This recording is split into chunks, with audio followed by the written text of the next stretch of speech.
모기지를 진짜 하나도 모르시는 분이거나 두 번째는 맘먹고 지금 사기치려고 하는 겁니다. 이런 식으로 하시니까 모기지 브로커들이 다 싸잡아서 사기꾼이라고 욕을 먹는 거죠. 토론토에 있으신 분 당당하시면 혹시 제 영상 보고 계시면은 밑에 댓글에 인적사항 밝히시고 본인이 정말 결백하다라고 하시면은 저한테 연락해주세요. 본인이 떳떳하지 않으면 굉장히 찔리실 겁니다. 지금.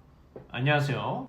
BC 알버타 공인 모기지 브로커 제이드입니다. 제가 오늘 전화받은 내용 중에서 안타까운 사연이 있어서 영상 올리게 됐습니다. 여러분들 제가 지난 영상에서 모기지 담당자를 잘 골라야 되는 이유에 대해서 말씀을 드렸었는데 여기에 대한 이제 좋은 예시가 될 수도 있겠네요.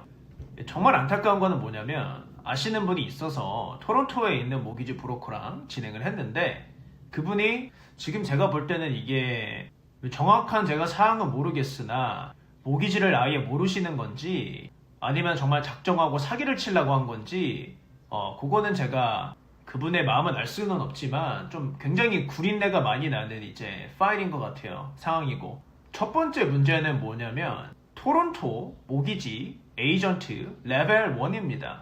레벨 1은 1금융과 2금융만 다를 수 있고 3금융은 다를 수가 없어요. 또한 토론토에 라이센스가 있으시면 알버타 모기지는 관여하셔는 안 됩니다.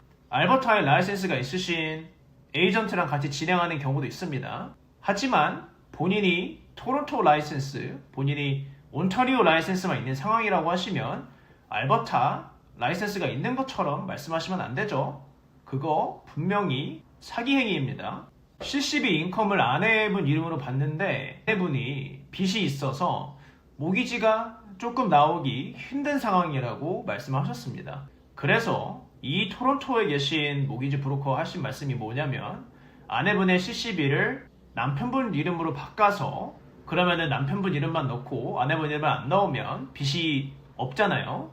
그래서 그런 식으로 진행하려고 했다라고 합니다. 불법은 아니죠. 편법으로 진행하실 거면은 완벽하게 해서 진행을 하시던가 하셔야 되는데 완전 아마추어죠. 세 번째, 제가 계산해보니까 학자금 대출 이거 넣어도 쓰긴 나옵니다. 뭐 하시는 건지 모르겠어요. 인컴이 45만 불 모기지가 나오기 굉장히 빠듯한 인컴인데 사실은 네 번째죠. 차일드 베네핏 합쳐서 거의 10만 불 조금 안 됩니다. 그러면은 모기지가 45만 불 나오기 조금 많이 빠듯한 인컴이에요 사실은. 다섯 번째는 집 밑에 베이스먼트가 키친이랑 이제 베드룸이랑 다 있대요. 조금 인컴이 빠듯하면은 밑에 렌탈 인컴을 산정해서 요거를 이제 마켓 렌트라고 하거든요. 요거를 산정해서 진행이 될 거라고 합니다. 말도 안 되는 소리 좀 하지 마세요. 베이스먼트가 인정이 되는 경우는 두 가지가 있습니다. 두 가지가 있는데 요즘에는 이 두 가지가 안 되고 한 가지만 되는 추세예요. 요즘 추세가. 첫 번째, 은행에서 보는 것들은 베이스먼트가 밑에 층이랑 아래 층이랑 확실하게 구분이 되어 있어야 됩니다. 확실하게. 출입문이 따로 있어야 되고 키친도 따로 있어야 되고 모든 게 따로따로 있어야지 인정이 가능합니다. 룸메이트 이런 인컴 절대 안 됩니다. 나눠져 있어야 되고 따로따로 리스 어그리먼트 받아서 진행하셔야 돼요. 그리고 리걸라이즈가 있고 일리걸이 있죠. 요즘 추세가 리걸라이즈 아니면 진행이 안 됩니다. 예전에는 일리걸이 됐어요. 이 감정평가사들이 베이스먼트 아니면 스위트 있는 거를 렌탈 인컴으로 인정해주면은 라이센스가 박탈이 됩니다. 감정평가사가 결론적으로 지금 테넌트가 없다라고 하면은 우리가 미래에 렌탈 인컴을 산정을 해줘야 되기 때문에 그게 감정평가사가 하기가 금지가 되어 있습니다. 그래서 리걸라이즈가 아니면 렌탈 인컴이 인정이 안 되는 거예요. 근데 지금 구매하신 집은 첫 번째 문제는 위층 아래층이 구분이 안 되어 있습니다. 출입문 하나예요. 두 번째, 일리걸입니다. 렌탈 인컴이 인정이 될 수가 없겠죠. 본인이 만약에 감정평가사라고 하면은 고작 300불 벌겠다고, 사실 이 마켓 렌트 하는 거는 150불 정도밖에 안 되거든요. 그거 벌겠다고 본인 밥줄 포기하실 건가요? 말도 안 되는 이야기죠. 본인이 감정평가사라고 하면은 어떤 분이 150불 벌자고 본인 커리어를 전부 다 리스크를 걸면서 진행하시는 분이 있을까요? 현실적으로? 자금 세탁 관련 문제가 지금 제가 볼 때는 굉장히 있어요. 있는데 기프트로 철회만 문제 없다. 100% 틀린 말은 아닙니다. 하지만 캐나다 안에 최소한 15일에서 30일 동안은 묶여 있으셔야지 대부분의 은행에서 문제 삼지 않고 진행 가능한 경우가 대부분입니다. 이분 같은 경우에 클로징이 7월 23일인데 기프트 관련 자금이 저번 주에 넘어오셨다고 하십니다. 가장 큰 문제는 뭐냐면 이 진행하신 분이 처음 진행할 때부터 자금 문제가 있지 않겠습니까? 라고 질문하셨는데도 불구하고 이런 일이 발생했다라는 거죠. 7번째죠. 여기서 가장 큰 문제는 뭐냐면 이렇게 편법을 써가지고 진행하는 것도 저는 좋아하지 않지만은 본인이 이렇게 편법을 써가지고 진행하려고 했으면 완벽하게 해놓은 상태에서 진행을 하시던가 그렇게 하셔야 되는데 3달 전에 이거를 오퍼를 넣고 컨디션도 없이 지금 진행을 하셨는데 빠져나올 수도 없고 문제 없을 거다라고 얘기해놓고 입주가 23일인데 승인 서류 나온 게 하나도 없습니다. 그래 놓고 본인이 지금 토론토에 은행에서 좋은 관계가 있기 때문에 그쪽으로 진행하면 나올 것이다 이런 식으로 말씀해 주시는데 한국계 은행이 나쁘다는 얘기가 아닙니다. 캐나다 안에서 대부분의 경우에 저는 한국계 은행으로 진행한 케이스가 없습니다. 일단은 처음부터. 왜냐면 캐나다 메이저 은행과 비교했을 때 정말 솔직하게 말씀드려서 서비스 부분도 그렇고 모기지 이자율 부분도 그렇고 모기지 제품 부분도 그렇고 캐나다 안에 있는 은행을 이길 수가 없습니다. 특별한 케이스가 아니라면요. 본인이 정말 특별한 케이스라서 한국 인컴을 사용하거나 여러 가지의 한국 분들을 위한 프로그램들이 또 있어요. 이제 한국계 캐나다 안에 있는 은행들은 그쪽 은행들이 유리할 수도 있겠죠.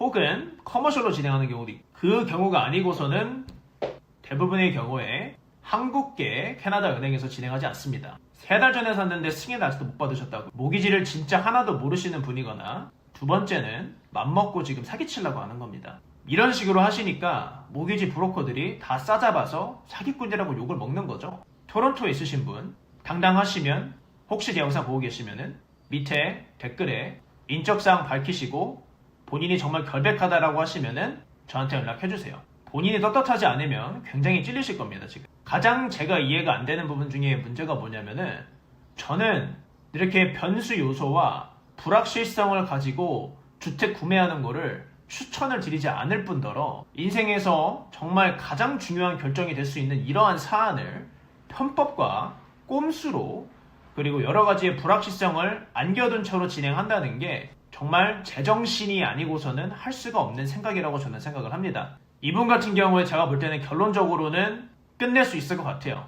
갈 수 있는 은행의 폭이 좁고 문제점이 많이 있습니다. 모기지 스페셜리스트로 일하시는 분들도 있고 모기지 브로커로 일하시는 분들도 있는데 제발 이런 식으로 소비자 불안하게 만들면서 진행 좀 안 하셨으면 좋겠습니다. 제가 간곡하게 말씀을 드리고 싶습니다. 모른다고 말씀하시고 경력이 있으신 모기지 에이전트와 같이 협력해서 일을 해서 딜을 좀 처리를 해줬으면 좋겠어요. 본인 브로커리지 안에 본인 팀 안에 분명히 경력이 있고 프린시퍼 브로커가 있잖아요. 그분들하고 상의를 하셔서 딜 스트럭처를 어떻게 배우는지 이런 거 처음부터 끝까지 배우신 다음에 모르겠으면은 같이 진행을 하셨으면 좋겠습니다. 이러한 불상사를 저도 더 이상 듣고 싶지 않아요. 정말 안타까운 거는 아시는 분을 통해서 진행을 했는데 이런 상황이 발생했다라는 거죠. 정말 이런 거 보고 있으면 화가 많이 차오릅니다. 정말로. 제가 완벽하다라고 말씀드리는 게 아닙니다. 저도 완벽하지 않습니다. 저 또한 이렇게 소비자한테 위험하게 진행하는 거를 장려를 해서는 안 된다라는 거죠. 여러분들 정말 사기가 판을 치고 있습니다. 조심들 많이 하시고요. 주변에 아시는 분이라고 해서 100% 믿을 수는 없어요. 그분에 대해서 정말 뒷조사 많이 해보시고 믿을 수 있는 사람인지 만약에 모기지 스페셜리스트면은 모기지 스페셜리스트를 얼마나 일을 했는지 그 전에 어떤 일을 하셨는지 모기지 브로커면 얼마만큼 모기지 브로커로 활동을 했는지 그리고 이 브로커 안에 커뮤니티 안에서 얼마만큼의 인지도를 가지고 있는지 정말 본인이 잘 나가는 브로커라고 하면은 한국 분들 커뮤니티 사이에서 말씀을 드리는 게 아닙니다. 캐나디언 이 브로커 커뮤니티에서 어느 정도 인지도가 있고 자기가 네트워크가 이렇게 충족하다고 하면은 그분의 이름을 모를 수가 없어요. 물론 캐나디언 이 브로커 커뮤니티 안에서 활동을 안 하시는 분들도 있습니다만 대부분이 사실 활동하지 않습니다. 한국 브로커들은. 근데 캐나다에 사시면 캐나다 커뮤니티 안에 속해야 되지 않을까요? 저는 그렇게 생각합니다. 개인적으로. 제가 너무 건방진 발언을 한 걸 수도 있어요. 저는 그게 기본 소양이라고 생각을 합니다. 제발 이런 불상사가 없게 꼭 조심스럽게 진행하셨으면 좋겠고 이런 상황이 안 생기도록 안전하게 정말 진행하셨으면 하는 마음의 영상을 기분이 좋지 않네요. 네, 진행이 잘 돼서 무리 없이 끝났으면 하는 게 제 소망입니다. 제 소망이고, 이번 같은 경우는 사실은 3규몽으로 끝냈으면 끝낼 수 있습니다. 근데 그렇게까지 지금 갈 상황이 아니었는데 너무 안타깝습니다. 사실은. 근데 아직 시간이 있어서 1규몽으로 끝낼 수 있을 것 같습니다.